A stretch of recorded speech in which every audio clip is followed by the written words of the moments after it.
Distributive property for rational numbers. Look at the expressions of 2 by 5 minus 3 by 7 and 1 by 4. Find the value of the expression. Let us solve the expression as given here. What will we get? We get to know that both expressions are the same. Thus, this is the distributive property of rational numbers for multiplication over addition. Does this distributive property hold for multiplication over subtraction also? Yes. Let us check it. Consider rational numbers 4 by 7 minus 2 by 3 and 1 by 2, and the expression are given here. Let us try to solve these expressions.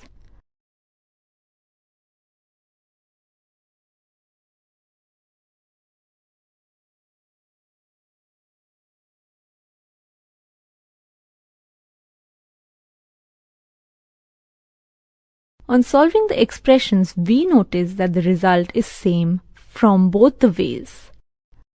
Thus, we can say that distributive property of rational numbers for multiplication over subtraction.